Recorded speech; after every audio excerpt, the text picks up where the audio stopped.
Moi, la première question qui me vient, c'est pourquoi tu t'es lancé dans l'investissement et plus précisément dans l'investissement immobilier? C'était quoi tes motivations et c'est quoi l'objectif derrière? À la base, ça vient en fait d'un refus d'augmentation au salaire.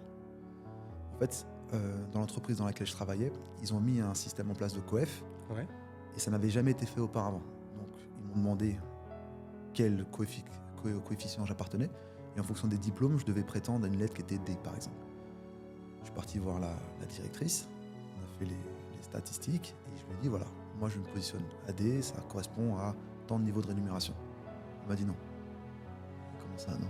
Non, Florent, je ne peux pas vous donner cette qualification, parce que la recherche et développement, le pôle recherche et développement, l'avait déjà demandé, et je pense que vous n'avez pas les mêmes compétences. J'ai dit, ah, Ah oui. d'accord, ok. Et je me suis dit, bah, tu sais quoi, si eux ne peuvent pas me le donner, je vais faire en sorte de pouvoir investir, et de toute façon, j'aurai cette augmentation, quoi qu'il arrive. Et c'est comme ça que je me suis mis à investir. C'est aussi avec l'aide d'un ami qu'on a parlé. Mike n'est pas présent aujourd'hui, mais shout out à lui. On a Bonjour à beaucoup Mike. parlé.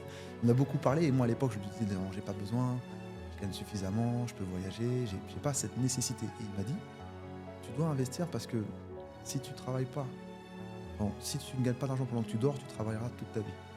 Et ça m'a fait un petit peu sens, ça a résonné, je me suis dit ouais, il a peut-être raison. Et j'ai commencé à m'intéresser.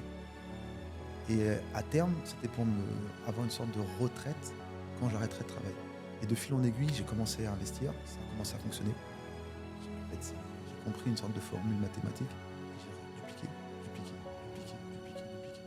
jusqu'à temps que je ne peux plus investir, je peux plus lever Ok. de la dette. Ok, Ça a donc toi commencé comme c'était ça. plutôt de ne pas être capé d'un point de vue financier, c'est pour ça que tu t'es lancé et ensuite tu as pensé retraite.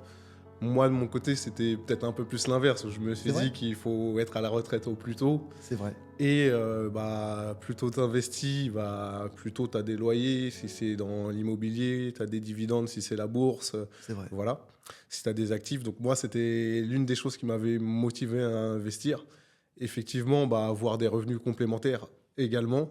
Et puis, comme c'était la phrase, je crois que c'était Warren Buffett qui disait ça, c'était si t'as pas un moyen de gagner de l'argent pendant que tu dors, bah, Tu tu travailles. travailles jusqu'à la fin de ta C'est vie. ça. C'est clair. Et ça, moi, dans l'idée il y avait aussi, dans l'idée de la retraite, c'était de la prendre le plus tôt possible. L'idée de prendre la retraite quand je commence à avoir des maladies et je pisse pas debout, voilà, ça m'a pas, voilà, c'est pas quelque chose qui m'a passionné.